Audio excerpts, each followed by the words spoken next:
Hello, this is Kirsten Smith, Collections Curator at the Alberni Valley Museum. Today on Museum at Home, we're looking at Klitsa Lodge. Klitsa Lodge was a rustic summer vacation spot on the shores of Sproat Lake. In its heyday, it had attracted an elite crowd from many places, including California and Hollywood. Its guests included Mae West and Charlie Chaplin, as well as Gone with the Wind actress Olivia de Havilland and the eccentric millionaire Cornelius Vanderbilt. And it all began with Mrs. Wark. Josephine Wark was born Josephine Harris in Oregon in 1865. She moved to Victoria in 1893, and in 1898 she was married to John Wark, a man from an established Victoria family who worked as a clerk. When they were married in Seattle, Josephine's occupation was listed as dressmaker. For the first few years of their marriage, John and Josephine lived together in Victoria at the Burdett Hotel, which Josephine managed. Josephine had many talents, from painting and needlework to hunting and fishing. In the early years of her marriage, when she and her husband lived together in Victoria, Josephine painted these china pieces that are now at the Alberni Valley Museum. China painting was a fashionable hobby at the time. The paints and gold luster used didn't wear well, so the pieces weren't functional, they were just for show.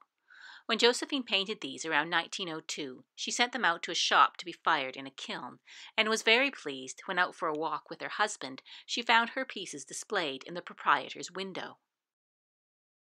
In 1903, Josephine bought the Strathcona Hotel on Shawnigan Lake, and from this point on there is no mention of her husband. Josephine operated the Strathcona Hotel until around 1912, when she sold it for $25,000. In February of 1912, Josephine Wark came to Sproat Lake. She bought 3 lots on the south side of the lake and, according to the Alberni Pioneer News, was intending to have a summer hotel built. By 1914, she had a houseboat on the lake, and here teas and lunches were served. She may have run her resort from the houseboat, but around 1919 she purchased the summer house of Vancouver lawyer E.P. Davis, which became Klitsa Lodge. By 1920, her resort was in full operation. Her 2 lovely places, Klitsa Lodge and Kanakla Camp, hosted a number of visitors from around the world that summer, including pineapple growers from Hawaii and ranchers from California. It was also in 1920 that the American Cornelius Vanderbilt, on honeymoon with his wife Rachel, visited the lodge.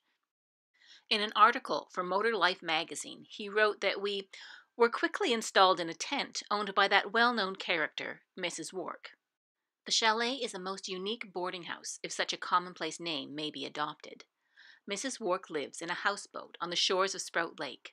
She owns a few acres of property behind this, which she had the far-sightedness to turn into a kitchen garden. 2 miles across the lake, on a protruding point of land, she has a little house which consists of dining rooms, kitchen, and a few bedrooms for those guests who prefer to be indoors. This was enlarged in 1924, adding 4 bedrooms and 2 bathrooms. Over the years, a number of cottages were built around the property. Some were numbered, others had names: Rose, Aloha, Shore. As Vanderbilt mentioned, along the shore of the lake there were tents, ranging in size, where guests stayed.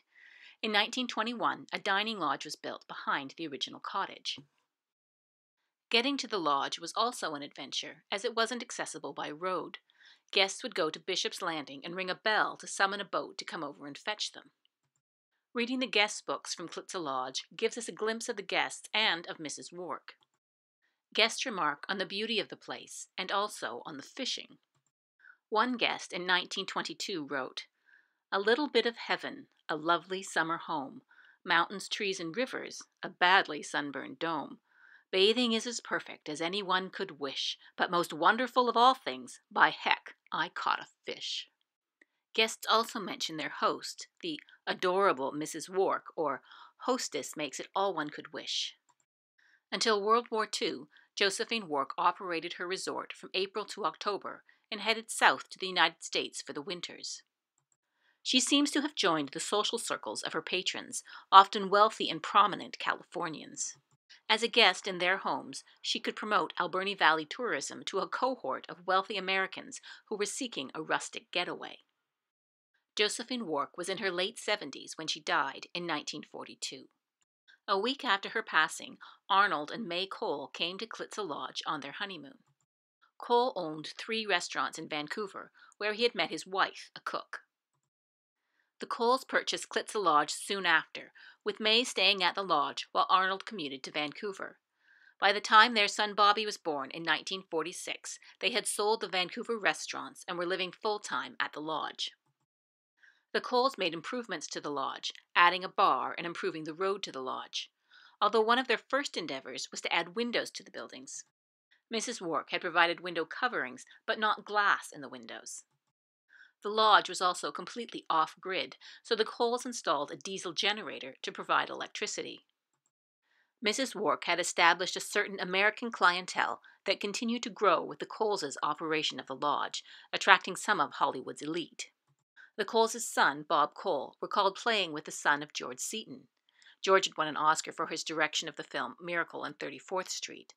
The Seatons' visit was the first time Bob had ever seen a full-size movie camera, or a BB gun. Bob also related a story about Olivia de Havilland. There's a picture in the local paper of Olivia de Havilland on her honeymoon, and I was a baby at the time, and she was holding me in her arms. The local paper reported Olivia de Havilland with her baby on her honeymoon. In those days, having a baby on your honeymoon was completely a no-no, okay? The big retraction, apparently. In the 1950s, there was a fly-in crowd that came to the lodge. The float planes could tie up at the dock, but the Seabees, the amphibious planes, would pull up on the sand at the point. Fishing was popular. They would fly into the various local lakes. Namint Lake was quite popular, and then go fishing. The Coles sold the lodge around 1961, while it was still flourishing. The new owners, however, were foreclosed on, and the lodge closed a few years later. And so the legacy of Josephine Wark came to an end. Over the years, Mrs. Wark became a mythic figure in the Alberni Valley because of her many accomplishments and successes, and possibly because of the air of mystery that surrounded her. Probably her lifestyle contributed also, as she acted as a connection between the local population and wealthy tourists, including business magnates and Hollywood celebrities. Through her efforts, she repositioned Sproat Lake from cottage country for BC residents to a playground for the elite of North America.